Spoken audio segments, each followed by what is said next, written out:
محترم ناظرین السلام علیکم۔ میرے دوست نے اپنی بوڑھی ماں کو گھر سے نکال دیا تھا۔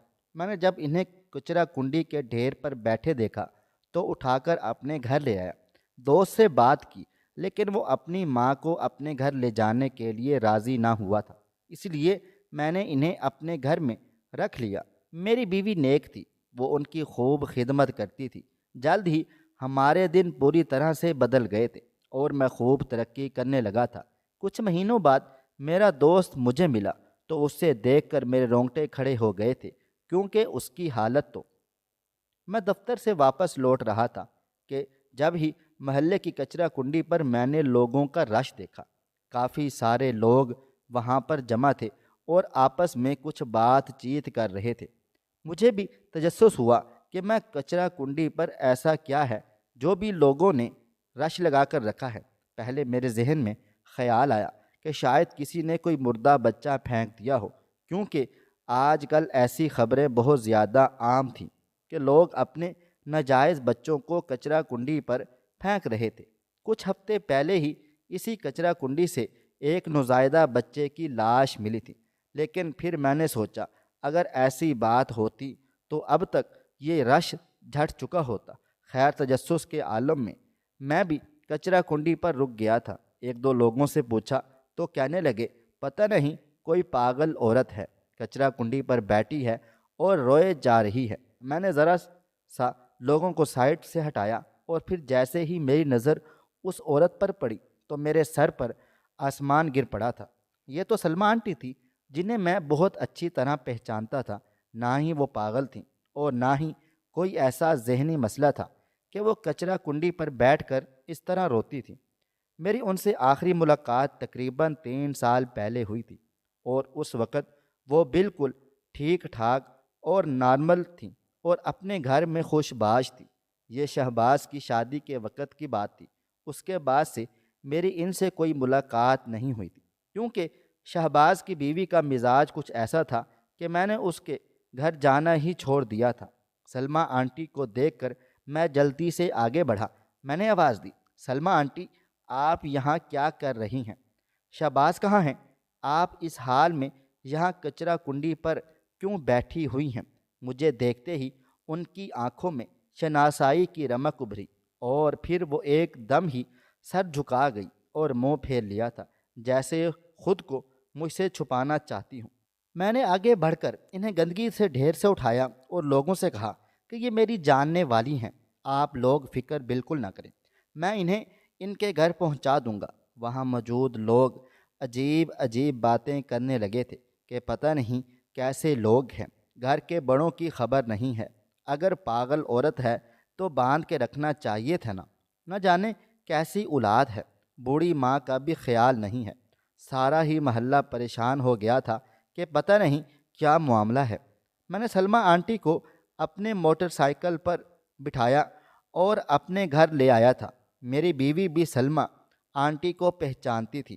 ہماری شادی پر سلمیٰ آنٹی نے شرکت کی تھی۔ ان کی شخصیت ایسی تھی کہ جو کوئی ان سے ایک بار مل لیتا تھا تو وہ انہیں دوبارہ بھول نہیں سکتا تھا۔ اسی لیے ریحانہ بھی فوراً انہیں پہچان گئی تھی۔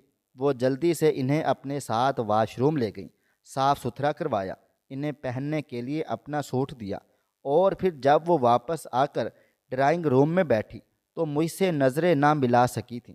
سلمیٰ آنٹی جیسی نفیس خاتون کو اس طرح دیکھ کر میرا دل بھر آیا تھا۔ میں نے فوراً کہا، آنٹی کیا بات ہے؟ آپ اس طرح کیوں پریشانی سے کچرا کنڈی پر بیٹھی تھیں؟ اور شہباز کہاں ہیں؟ بتائیں تو کیا معاملات ہیں؟ انہیں اس طرح سے دیکھ کر نہ صرف میرا دل پسج گیا تھا بلکہ میرے ذہن میں بہت سے خیالات گردش کر رہے تھے۔ شہباز کی بیوی ماریہ کو پہلی بار دیکھتے ہی میں اس کی فطرت جان گیا تھا، اس لیے مجھے فوراً یہ خیال آیا تھا کہ کہیں ماریہ نے تو سلمیٰ آنٹی کو، مگر میں خود سے کوئی ایسی بات نہیں کہنا چاہتا تھا، اس لیے میں ان سے پوچھ رہا تھا کہ کیا معاملہ ہے۔ اور پھر سلمیٰ آنٹی نے روتے ہوئے ایسی بات بتائی کہ میرے لیے یقین کرنا مشکل ہو گیا تھا۔ کہنے لگی، بیٹا شہباز کی پردیس میں نوکری لگ گئی تھی، وہاں سے اس کا اور اس کی بیوی کا بھی ویزا آ گیا تھا، اس نے گھر فروخت کر کے باقی ساری کارروائی کی اور اپنی بیوی کے ساتھ پردیس چلا گیا ہے اور مجھے گھر سے نکال دیا ہے۔ اب میرے پاس رہنے کو کوئی جگہ نہیں ہے۔ مجھے کوئی ایسا گھر بھی نہیں پتہ جہاں بڑے بوڑھوں کو رکھا جاتا ہے۔ سلمیٰ آنٹی کا کہنے کا مطلب اولڈ ہوم تھا۔ میں نے حیرت سے پوچھا، شہباز باہر کب گیا ہے؟ میں اس کا دوست تھا لیکن مجھے اس بارے میں کچھ خبر نہیں تھی۔ وہ کہنے لگی، بس 10 دن ہونے والے ہیں جب سے میں یہاں وہاں بھٹکتی ہوں۔ کھانے کو کچھ نہیں ملتا تو کسی کچرا کنڈی پر بیٹھ جاتی ہوں۔ ابھی کچرا کنڈی پر ایک تھیلی میں مجھے شہباز کی پسندیدہ ڈش نظر آئی جو سڑ چکی تھی، تو بے اختیار ہی میں اسے یاد کر کے رونے لگی تھی اور پھر ڈھیر سارے لوگ جمع ہو گئے تھے۔ یہ کہہ کر وہ پھر نظریں چرائے مجھ سے روئے چلی جا رہی تھی۔ میں نے غصے میں کہا کہ اگر اسے جانا تھا تو پھر گھر فروخت کرنے کی کیا ضرورت تھی؟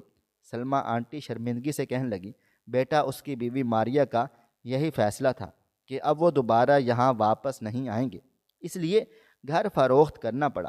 اس کے لیے ضروری تھا۔ میری بیوی نے انہیں تسلی دی اور کہنے لگی، کھانا تیار ہے، آپ میرے ساتھ چلیں، ہم لوگ کھانا کھاتے ہیں، باقی باتیں بعد میں ہوتی رہیں گی۔ سلمیٰ آنٹی کی آنکھوں میں جھلملاتے آنسو دیکھ کر ریحانہ نے ان کا دھیان بٹا دیا تھا۔ وہ سلمیٰ آنٹی کو اپنے ساتھ لے گئی اور مجھے اشارے سے اس نے شہباز کو فون کرنے کا کہا تھا۔ میں نے شہباز کا نمبر فون ملایا تو اس کا فون مستقل بند جا رہا تھا۔ میں نے اپنی بیوی ریحانہ سے کہہ دیا کہ تم آنٹی کا خیال رکھو، میں کسی طرح شہباز کا نمبر نکالتا ہوں۔ ظاہر سی بات ہے پردیس میں اس کا کانٹیکٹ نمبر کچھ اور ہی ہوگا۔ میں معلوم کرتا ہوں، ایک دو دوستوں سے کسی نہ کسی کو خبر ضرور ہوگی، پھر میں اسے سلمیٰ آنٹی کی حالت سے خبردار کرتا ہوں۔ یہ تو اس نے بڑی ہی غلط حرکت کی ہے۔ اگر جانا ہی تھا تو گھر فروخت کر کے کیوں گیا؟ اس عمر میں اس نے اپنی ماں سے سر کی چھت بھی چھین لی ہے۔ مجھے شہباز کی اس حرکت پر نہ صرف افسوس ہوا تھا بلکہ اس کے مستقبل کی بھی فکر ستانے لگی تھی، کیونکہ اپنی ماں کو اس حال میں پہنچا کر وہ ترقی تو ہرگز نہیں کر سکتا تھا، یہی میرا یقین تھا۔ سلمیٰ آنٹی نے کھانا کھایا تو وہ جانے کی ضد کرنے لگی، کہنے لگی، میں تم لوگوں پر بوجھ نہیں بننا چاہتی ہوں، مجھے تو میری اولاد نے دھتکار دیا ہے، میں تم لوگوں کو کیوں پریشان کروں؟ میں سلمیٰ آنٹی کے قدموں میں بیٹھ گیا تھا۔ میں نے کہا، آپ میری ماں جیسی ہیں۔ میری ماں کو اس دنیا سے گئے ہوئے 2 سال ہو گئے ہیں، آج تک ان کی کمی پوری نہیں ہوئی۔ اب اگر آپ مجھے قسمت سے ملی ہیں تو میں اس طرح آپ کو سڑک پروں دھکے کھانے کے لیے نہیں چھوڑ سکتا ہوں۔ جب تک شہباز واپس نہیں آتا آپ ہمارے گھر میں رہ سکتی ہیں۔ میری بیوی بھی بہت اچھی نیک فطرت کی تھی، اس نے بھی سلمیٰ آنٹی کو گھر میں رکھنے پر کوئی اعتراض نہ کیا تھا، بلکہ وہ خود کہنے لگے کہ آنٹی آپ نہ جائیں، آپ ہمارے ساتھ رہیں، ہمارے گھر میں بھی رونق لگ جائے گی۔ میرے تو بچے بھی نہیں ہیں، میں اکیلی رہتی ہوں، آپ کے ساتھ میرا بھی دل لگا رہے گا۔ ہمارے بہت اصرار کرنے پر سلمیٰ آنٹی ہمارے گھر ہی رک گئی تھی۔ میں نے اپنی ماں کا کمرہ انہیں دے دیا تھا اور وہ مجھے بہت ساری زیادہ دعائیں دے رہی تھیں۔ انہیں کمرے میں چھوڑ کر جب میں اپنے کمرے میں واپس آ کر بیٹھا تو میری آنکھوں میں آنسو آ گئے تھے۔ میری بیوی ریحانہ کہنے لگی، آپ پریشان نہ ہوں، شہباز کو اس کی ماں کی حالت بتائیں گے تو وہ ضرور واپس آ جائے گا۔ میں نے ریحانہ کی طرف دیکھا اور اسے بتایا کہ میں اور شہباز جب 10ویں جماعت میں تھے، جب ہماری بہت زیادہ گہری دوستی ہو گئی تھی۔ شہباز پیسے والا تھا، اس کے گھر کافی سہولیات تھیں، اس لیے میں گیم وغیرہ کھیلنے شہباز کے پاس چلا جایا کرتا تھا۔ شہباز کے ابا ایک ملٹی نیشنل کمپنی میں بہت اچھی نوکری کرتے تھے اور اسی لیے ہم سے زیادہ ان کے حالات اچھے تھے۔ تب سلمیٰ آنٹی ہی میری پسند کے کھانے بناتی تھی۔ شہباز کے منہ سے نکلی ہر بات کو وہ فوری پوری کر دیتی تھی۔ سلمیٰ آنٹی کبھی بھی میرے ساتھ غیروں جیسا سلوک نہیں کرتی تھی۔ وہ انتہائی نفیس خاتون تھی، ایک سے بڑھ کر ایک لباس پہنتی تھی۔ میں نے اس زمانے میں سلمیٰ آنٹی کے پاس وہ سب کچھ دیکھا تھا جو کسی بھی اچھی اور امیر خاتون کے پاس ہو سکتا تھا۔ سلمیٰ آنٹی میری آئیڈیل تھی، میں اپنی اماں سے بھی کہتا تھا کہ آپ سلمہ آنٹی کی طرح کیوں نہیں رہتی ہیں، ان کی طرح کے کپڑے کیوں نہیں پہنتی ہیں۔ تب میری ماں مسکرا کر کہتی تھی کہ بیٹا، ہر ایک کی قسمت ایک جیسی نہیں ہوتی ہے۔ لیکن آج سلمہ آنٹی کی حالت دیکھ کر مجھے بہت ہی زیادہ دکھ ہو رہا تھا، اور میں سوچ رہا ہوں کہ واقعی ہر ایک کی قسمت ایک جیسی نہیں ہوتی ہے۔ میری ماں کے آخری وقتوں میں تو میری بیوی ریحانہ نے ان کی بہت زیادہ خدمت کی تھی، ان کا بہت زیادہ خیال رکھا تھا، انہیں کسی چیز کی کمی نہیں ہونے دی تھی۔ لیکن سلمہ آنٹی کے ساتھ تو ماریا بہت ہی برا سلوک کیا تھا۔ مجھے حد سے زیادہ پریشان اور افسردہ دیکھ کر ریحانہ کہنے لگی، آپ کل ہی شہباز سے رابطہ کریں، جب اسے پتہ چلے گا کہ سلمہ آنٹی کی حالت کیا ہے تو وہ خود ہی لوٹ آئے گا۔ پھر ساری رات میں نے کروٹیں بدلتے ہی گزار ڈالی تھی۔ بار بار تصویر میں مجھے اپنی ماں کا چہرہ آتا تھا، اور ساتھ ہی سلمہ آنٹی کا وہ جوانی والا روپ بھی یاد آتا تھا کہ وہ کس قدر حسین تھی، کتنی خوبصورت تھی۔ ان کے شوہر بھی ان سے بے انتہا محبت کیا کرتے تھے۔ ان کا گھر میرے لیے ہمیشہ ہی ایک مثالی گھر رہا تھا۔ میں نے سوچا بھی نہیں تھا کہ زندگی کے کسی موڑ پر مجھے آنٹی کا یہ روپ دیکھنے کو ملے گا۔ ایسے ہی فجر کی اذانوں کی آواز بلند ہوئی۔ میں نماز پڑھ کر کمرے سے نکلا تو میں نے سلمہ آنٹی کو گارڈن میں دیکھا تو وہ کئی تسبیح وغیرہ پڑھ رہی تھی۔ میں نے ان کے پاس جا کر بیٹھ گیا۔ انہوں نے میرے سر پر ہاتھ رکھ کر بہت ساری دعائیں دی اور کہنے لگی، تم ابھی بھی پہلے جیسے ہو۔ پہلے بھی جب تم ہمارے گھر آتے تھے تو میرا بڑا خیال کرتے تھے۔ تم نے اب بھی مجھے دیکھتے ہی پہچان لیا۔ کوئی اور ہوتا تو شاید ایسی حالت میں مجھے دیکھ کر منہ موڑ جاتا۔ میں نے ان کا ہاتھ پکڑ لیا اور کہا کہ آپ بالکل بے فکر رہیں، یہ گھر بھی آپ کا ہے اور ہم لوگ بھی آپ کے ہیں۔ کوئی آپ کو یہاں سے جانے کا نہیں کہے گا، آپ یہاں سکون سے رہیں۔ وہ کہنے لگی، بس میں تم لوگوں پر زیادہ بوجھ نہیں بننا چاہتی ہوں، مجھے تو میری بہو نے قبول نہیں کیا، میں ریحانہ کو کیسے پریشان کروں؟ میں نے مسکرا کر کہا، میں بوجھ نہیں ہوتی، یہی میری اور ریحانہ کی سوچ ہے۔ میری بات پر ان کے چہرے پر ایک عجیب و غریب سا تاثر آیا تھا، جیسے وہ کسی بات کو قبول کرنے کی کوشش کر رہی ہوں۔ آنکھوں میں آتی نمی کو انہوں نے بڑی مشکل سے ضبط کیا تھا۔ کچھ ہی گھنٹوں بعد میں دفتر کے لیے نکلا تو دفتر جانے کی بجائے میں سیدھا حمزہ کے گھر پہنچ گیا تھا۔ حمزہ میرا اور شہباز کا مشترکہ دوست تھا۔ اس کی مجھ سے تھوڑی کم دوستی یاری تھی، لیکن شہباز سے بہت زیادہ تھی۔ مجھے یقین تھا کہ اسے شہباز کے بارے میں کچھ نہ کچھ پتہ ضرور ہوگا۔ اتنے سالوں بعد مجھے اپنے گھر دیکھ کر حمزہ بالکل حیران رہ گیا تھا۔ پھر مجھے گلے سے لگا کر کہنے لگا، یار شادی کے بعد تو سبھی بہت زیادہ مصروف ہو گئے، پرانے دوستوں سے ملنے کا وقت ہی نہیں ملتا۔ میں نے اس سے خیر خیریت پوچھی تو پتہ چلا اس کی بھی شادی ہو گئی ہے اور وہ بھی 2 بچوں کا باپ بن گیا ہے۔ پھر میں نے ڈھکے چھپے لفظوں میں اس سے شہباز کے بارے میں پوچھا۔ میں کھل کر کوئی بھی بات نہیں کرنا چاہتا تھا، مجھے بس شہباز کا نمبر چاہیے تھا۔ وہ کہنے لگا، شہباز تو پردیس میں پوری طرح سیٹل ہو گیا ہے، ایک بہت بڑی کمپنی میں اس کی نوکری لگی تھی، اور وہ اور اس کی بیوی وہاں پر ایک لگژری اپارٹمنٹ میں بہت اچھی اور سکون والی زندگی گزار رہے ہیں۔ میں نے کہا، یہ تو بہت اچھی بات ہے، مجھے بھی شہباز کا نمبر دے دو۔ ایسے ہی پرانے دوستوں کی یاد آ رہی تھی۔ میں نے سوچا کہ کچھ بات چیت ہو جائے گی۔ اس نے فوراً ہی مجھے شہباز کا نمبر دے دیا۔ پھر میں نے اس سے سلمہ آنٹی کے بارے میں پوچھا تو وہ کہنے لگا کہ سلمہ آنٹی کا تو مجھے کچھ خاص پتہ نہیں۔ ایک بار میں نے شہباز سے پوچھا تھا تو اس نے کہا کہ وہ کسی رشتہ دار کے گھر پر ہیں۔ کچھ دیر حمزہ کے پاس بیٹھ کر میں باہر نکلا تو مجھے بڑا افسوس ہوا کہ شہباز اپنی ماں کے حوالے سے سب کو جھوٹ کہا ہوا تھا کہ وہ کسی رشتہ دار کے پاس ہے، جبکہ سچ تو یہ تھا کہ وہ سڑک پر در بدر گھوم پھر رہی تھی۔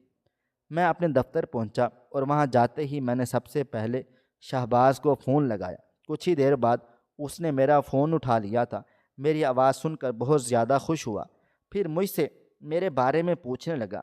میں نے اسے سلمہ آنٹی کے بارے میں بتا دیا۔ یہ بھی بتایا کہ وہ مجھے کچرا کنڈی سے کس حالت میں ملی تھیں اور وہ کس ذہنی اذیت سے گزر رہی تھی۔ میری بات سن کر وہ خاموش ہو گیا تھا اور کہنے لگا، یار میں نے کہا بھی تھا کہ میں انہیں ان کے گھر کے بھائی کے گھر چھوڑ آتا ہوں، لیکن وہ نہ مانی۔ اولڈ ہوم وہ جانا نہیں چاہتی تھی، اس لیے میں کیا کرتا، میں نے انہیں انہی کے حال پر چھوڑ دیا تھا۔ مجھے یہ سب کچھ سن کر بہت ہی زیادہ دکھ ہوا۔ میں نے کہا، تم واپس آؤ اور سلمہ آنٹی کو اپنے ساتھ لے جاؤ۔ جب تمہاری اتنی اچھی نوکری ہے تو تم ان کا خرچہ کیوں نہیں اٹھا سکتے ہو؟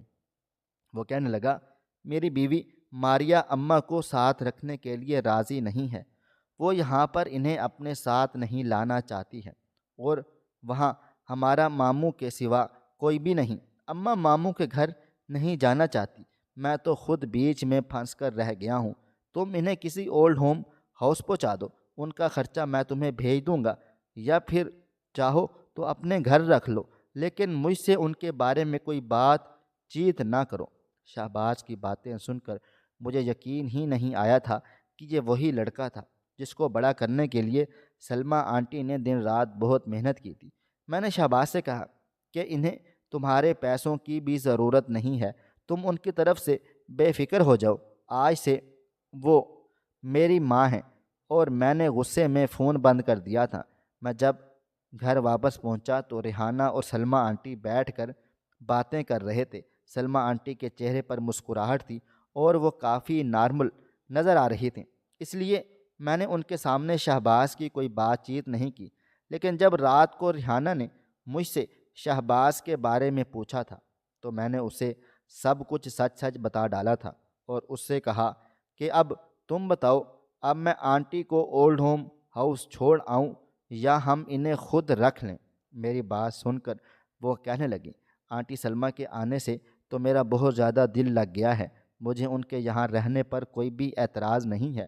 وہ تو بہت ہی تجربہ کار اور سمجھدار عورت ہیں، ان کے ہونے سے مجھے بہت آسانی ہوگی، اور پھر وہ بہت ہی محبت کرنے والی بھی ہیں۔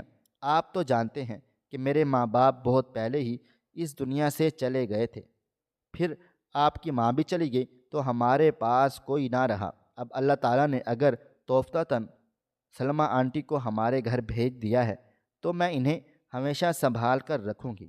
ریحانہ کی سوچ پر مجھے بے حد خوشی ہوئی تھی، اور پھر سلمہ آنٹی نے ہمارے ساتھ ہی رہنا شروع کر دیا تھا۔ دھیرے دھیرے انہوں نے ہمارے گھر کو اپنا گھر مان لیا تھا اور وہ ریحانہ کا بہت زیادہ خیال بھی رکھتی تھی۔ میں پہلے دفتر جاتا تو مجھے یہ فکر ستاتی کہ میری بیوی اکیلی ہوگی، لیکن سلمہ آنٹی کے آنے کے بعد سے تو میں بالکل بے فکر سا ہو گیا تھا۔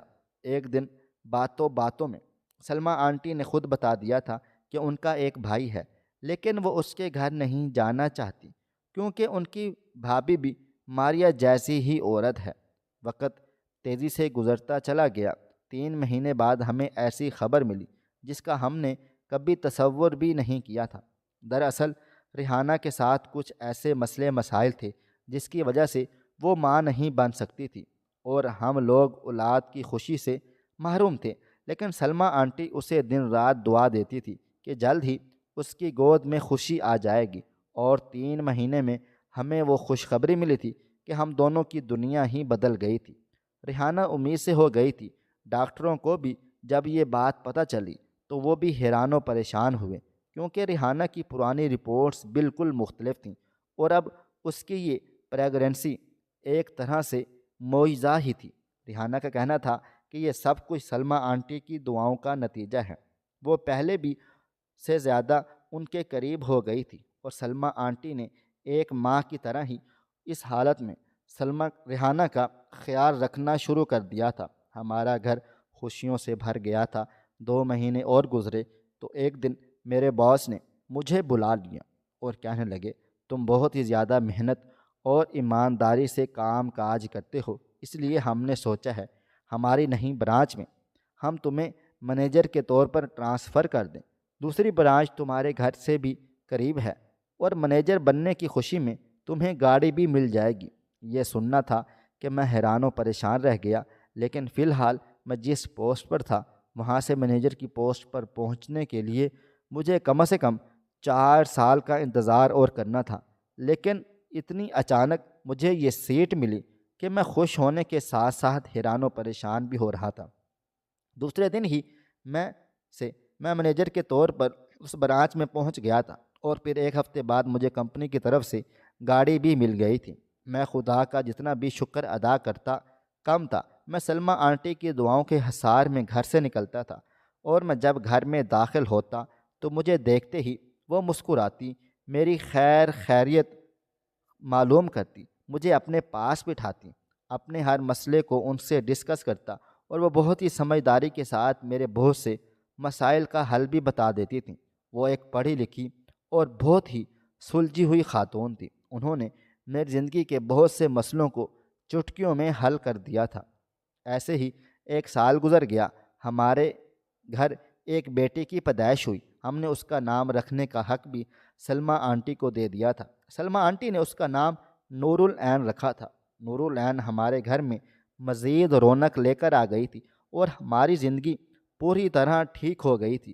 سب کچھ ٹھیک ٹھاک صحیح چل رہا تھا، لیکن ایک دن میں دفتر سے واپسی کے لیے نکلا تو دفتر کے دروازے پر کھڑے شخص کو دیکھ کر حیران و پریشان رہ گیا تھا۔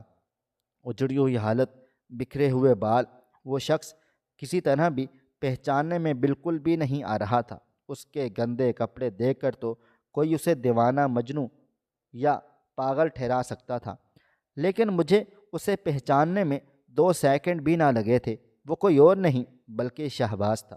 مجھے دیکھتے ہی وہ زاروں قطار رونے لگا اور مجھ سے سلمیٰ آنٹی کے بارے میں پوچھنے لگا۔ میں نے اسے سلمیٰ آنٹی کے بارے میں تو کچھ نہ بتایا، البتہ اسے اپنے آفس میں بلا کر بٹھا لیا اور کہا کہ بتاؤ، یہ تمہیں کیا ہوا ہے؟ یہ تمہارا کیا حال ہو رہا ہے؟ تم پردیس سے کب واپس لوٹے؟ میری بات سن کر وہ زاروں قطار رونے لگا اور کہنے لگا اس کی پردیس میں نوکری چھوٹ گئی تھی، پھر دوبارہ اسے نوکری نہ ملی۔ مجبوراً وہ اپنی بیوی کے ساتھ وطن واپس آیا، لیکن اس کی بیوی کو پیسے اور عیاشی کی عادت پڑ چکی تھی، اس لیے جب یہاں آ کر ان کے حالات نہ سنبھلے تو وہ کسی اور آدمی کے ساتھ چلی گئی ہے، اور اس نے شہباز کو تنہا چھوڑ ڈالا ہے۔ شہباز یہاں جانے سے اپنا گھر فروخت پہلے ہی کر چکا تھا، نوکری اس کے پاس تھی ہی نہیں، جو جمع پونجی تھی کچھ دن ہوٹل میں رہ کر اس نے وہ خرچ کر ڈالی تھی، اور اب وہ بالکل اسی طرح سڑک پر تھا جس طرح کچھ عرصہ پہلے سلمیٰ آنٹی سڑک پر تھی۔ وہ ہاتھ جوڑ کر روتے ہوئے کہہ رہا تھا کہ مجھے میری ماں کے پاس پہنچا دو، ان کی بد دعائیں لے کر میری زندگی ختم ہو گئی ہے۔ میں نے غصے سے اسے دیکھا اور کہا کہ تم کیسی اولاد ہو، تمہیں اپنی ماں کی فطرت کا ہی نہیں معلوم؟ کیا تمہیں لگتا ہے کہ سلمیٰ آنٹی نے کبھی تمہیں بد دعا بھی دی ہوگی؟ انہوں نے تمہیں کبھی بھی کوئی بد دعا نہیں دی۔ ہاں، اتنا ضرور ہوا ہے کہ ان کے آنسوں نے عرش ہلا دیا اور تمہیں خود بخود سزا مل گئی ہو، لیکن ایک ماں کبھی اپنی اولاد کو بد دعا نہیں دے سکتی ہے۔ تمہارے ساتھ جو کچھ ہوا وہ تمہارے گناہوں کا نتیجہ ہے، نہ کہ تمہاری ماں کی بد دعاؤں کا اثر۔ تم نے خود ایک پل کے لیے بھی یہ نہیں سوچا کہ تمہارے پیچھے ہماری ماں کا کیا ہوگا اور وہ کہاں جائے گی۔ تم نے اس کو اس کے سر سے چھت بھی چھین لی، لیکن اب خود پر گزری ہے تو اب تمہیں احساس بھی ہو رہا ہے، اپنی ماں کی یاد بھی آ رہی ہے۔ اگر اب بھی تمہارے ساتھ یہ سب کچھ نہ ہوتا تو شاید کبھی پلٹ کر سلمیٰ آنٹی کو تلاش کرنے کی کوشش بھی نہ کرتے۔ تم جیسا انسان اولاد کہلانے کے لائق نہیں، اور نہ ہی سلمیٰ آنٹی کو اب تمہاری ضرورت ہے۔ میری بات سن کر وہ میرے قدموں میں بیٹھ گیا تھا، رونے لگا، معافیاں مانگنے لگا، کہنے لگا بس ایک بار مجھے میری ماں سے ملوا دو۔ میں اسے اٹھا کر اپنے گھر لے آیا۔ میرا دل تو نہیں تھا کہ میں اسے سلمیٰ آنٹی سے ملواؤں، لیکن وہ سلمیٰ آنٹی کی اولاد تھا، میں اسے ان سے بھلا کیسے دور کر سکتا تھا۔ سلمیٰ آنٹی اپنے بیٹے کی ایسی حالت دیکھ کر پھوٹ پھوٹ کر زاروں قطار رونے لگ گئی تھی۔ انہوں نے کوئی شکوہ شکایت نہیں کی، بلکہ شہباز کو سینے سے لگا لیا تھا، اس کے بالوں میں ہاتھ پھیرتے وہ اس کی خیر خیریت پوچھ رہی تھی۔ شہباز نے خود پر گزری ہر اذیت کے بارے میں انہیں بتا ڈالا تھا، جبکہ سلمیٰ آنٹی نے اپنی کسی پریشانی، کسی تکلیف کا ذکر شہباز سے ہرگز نہیں کیا تھا۔ انہوں نے یہ ثابت کر دیا تھا کہ ماں کی محبت ہر لالچ سے پاک ہوتی ہے۔ انہوں نے شہباز کو فوراً معاف کر دیا تھا اور اسے کہا تھا کہ وہ پریشان نہ ہو۔ پھر سلمہ آنٹی نے مجھ سے کہا کہ میں شہباز کے لیے کسی نوکری کا انتظام کر دوں۔ میں نے سلمہ آنٹی سے کہا کہ وہ تو میں کر ہی دوں گا، لیکن اب میں آپ کو شہباز کے ساتھ نہیں جانے دوں گا۔ میری بیٹی نور سلمہ آنٹی کو دادی کہنے لگی تھی اور ریحانہ بھی انہیں اماں جان پکارنے لگی تھیں۔ میں نے کہا میں اپنی بیٹی کی دادی کو اس سے دور نہیں کر سکتا ہوں، اور یہی شہباز کی سزا ہے کہ اب وہ دوبارہ کبھی آپ کے ساتھ نہیں رہے گا۔ میں شہباز کو تو سیٹ کروا دوں گا، لیکن آپ اب اسی گھر میں ہمارے ساتھ ہی رہیں گی۔ میری بات سن کر سلمہ آنٹی کی آنکھوں میں آنسو آ گئے تھے۔ انہوں نے مجھے سینے سے لگا لیا تھا اور مجھے یقین دلا دیا کہ وہ مجھے چھوڑ کر کبھی بھی نہیں جائیں گے۔ میں نے شہباز کو نوکری دلوا دی اور وہ ایک کمرے کے چھوٹے سے کرائے کے گھر میں رہنے لگا تھا۔ دھیرے دھیرے اس کے حالات ٹھیک ہو رہے تھے، پہلے سے بہتر ہونے لگے، لیکن میں نے سلمہ آنٹی کو اپنے گھر سے نہیں جانے دیا تھا۔ وہ خود بھی اب مجھے چھوڑ کر نہیں جانا چاہتی تھیں۔ شہباز جب بھی اپنی ماں کے پاس بیٹھتا تو بہت زیادہ روتا، بار بار اپنی غلطیوں کی معافی مانگتا تھا، جبکہ سلمہ آنٹی اسے معاف کر چکی تھیں، لیکن اسے یہ بات سمجھ آ گئی تھی کہ اس نے زندگی میں جتنا بھی خسارہ اٹھایا ہے وہ اپنے انہی گناہوں کی وجہ سے اٹھایا ہے۔ آج سلمہ آنٹی کو میرے گھر میں رہتے ہوئے تقریباً کوئی 10 سال ہونے والے ہیں۔ میری بیٹی 9 سال کی ہو گئی ہے۔ ہماری زندگی میں ہر گزرتے دن کے ساتھ خوشیاں بڑھتی ہی چلی جا رہی ہیں۔ میں آپ سب لوگوں سے یہی گزارش کروں گا کہ جب تک ہم اپنے بڑوں کا خیال نہیں کریں گے، ان کی عزت اور احترام نہیں کریں گے، تب تک ہم زندگی میں کبھی کامیابی اور ترقی حاصل نہیں کر سکتے ہیں۔ بڑوں کی دعائیں تقدیر بدلنے کے لیے کافی ہوتی ہیں۔ ماں کے بہت سارے روپ ہوتے ہیں، کبھی ڈاکٹر بن کر اپنے بچے کی دعا، خوراک، آرام کا خیال رکھتی ہے، کبھی سخت گیر استاد بن کر بچے کو سبق یاد کراتی ہے، کبھی بچہ بن کر بچے کے ساتھ کھیلتی ہے، کبھی دوست بن کر باپ کی ڈانٹ سے بچا لیتی ہے، ضرورت پڑے تو شیرنی بن کر اپنے بچوں کو خطروں سے نکال لاتی ہے۔ لیکن یہ مضبوط ماں اس وقت کانچ کی طرح ٹوٹ کر بکھر جاتی ہے جب اس کی اولاد اس کو نظر انداز کر دیتی ہے۔ یہ ماں اس وقت رو پڑتی ہے جب اس کے بچے اس کے پاس اس کو دینے کے لیے محبت کے کچھ لفظ بھی نہیں ہوتے ہیں۔ اپنی مضبوط ماؤں کو کمزور مت کریں، ان سے محبت کریں، ان کو وقت دیں، ان کا خیال رکھیں، اس سے پہلے کہ وقت آپ کے ہاتھ سے نکل جائے۔ مجھے ماں کی قدر ہے، کیونکہ ماں قدرت کا وہ انمول تحفہ ہے جو زندگی میں صرف اور صرف ایک بار ہی ملتا ہے۔ خواہش صرف اتنی ہے کہ کچھ الفاظ لکھوں جس سے کوئی گمراہی کے راستے پہ جاتے جاتے رک جائے، اور نہ بھی رکے تو سوچ میں ضرور پڑ جائے۔ پیارے دوستو، امید کرتا ہوں کہ آپ کو یہ ہماری کہانی پسند آئی ہوگی۔ کہانی پسند آئی ہو تو ویڈیو کو لائک کریں، کومنٹس کریں، شیئر کرنا بالکل بھی نہ بھولیں، اور ہاں، اگر آپ لوگ اس چینل پر نئے ہیں تو اس چینل کو سبسکرائب ضرور کر لیں اور نوٹیفیکیشن کو ضرور دبا دیں تاکہ آنے والی کہانی سب سے پہلے آپ کو مل سکے۔ ملتے ہیں کل ایک نئی اور دلچسپ کہانی کے ساتھ، تب تک اپنا ڈھیر سارا خیال رکھیے گا۔ اللہ حافظ۔